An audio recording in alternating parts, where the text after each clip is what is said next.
আসন্ন জাতীয় সংসদ নির্বাচনকে সামনে রেখে ভোটাধিকার রক্ষায় নারী ভোটারদের লাইনে দাঁড়িয়ে হলেও ভোট দেওয়ার আহ্বান জানিয়েছেন ঢাকা ৬ আসনের বিএনপি প্রার্থী ইঞ্জিনিয়ার ইশরাক হোসেন। তিনি ধানের শীষ প্রতীকে ভোট দিয়ে দলকে জয়যুক্ত করার অনুরোধ জানান এবং সতর্ক করে বলেন, যদি প্রতিপক্ষ রাজনৈতিক দল রাষ্ট্র পরিচালনার দায়িত্বে যায় তাহলে নারীদের স্বাধীনতা ও কর্মসংস্থানের উপর গুরুতর হুমকির সৃষ্টি হতে পারে।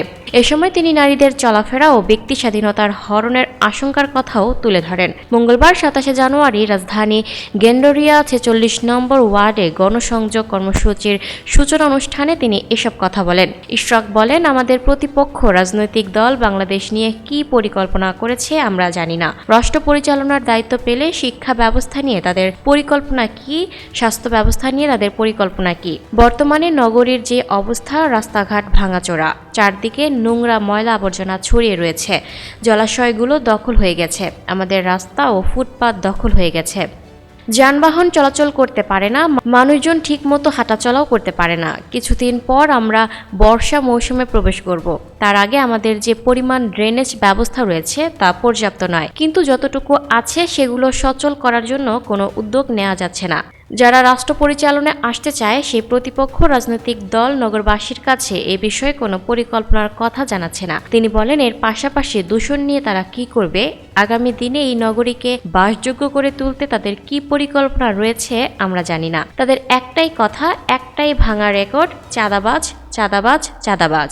ইশরাক বলেন, আমার কথা হচ্ছে, চাঁদাবাজি যদি হয়ে থাকে সেটি নিয়ন্ত্রণ করা ও রোধ করা সরকারের দায়িত্ব।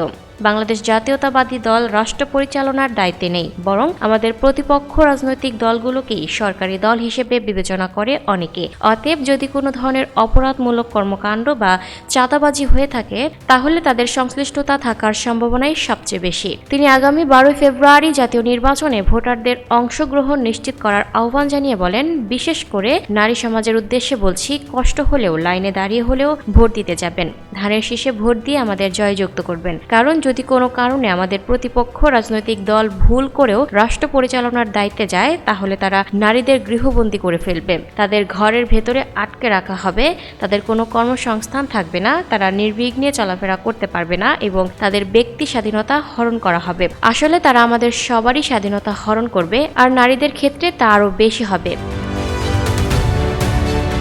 Lucky Akter, people voice television, Dhaka.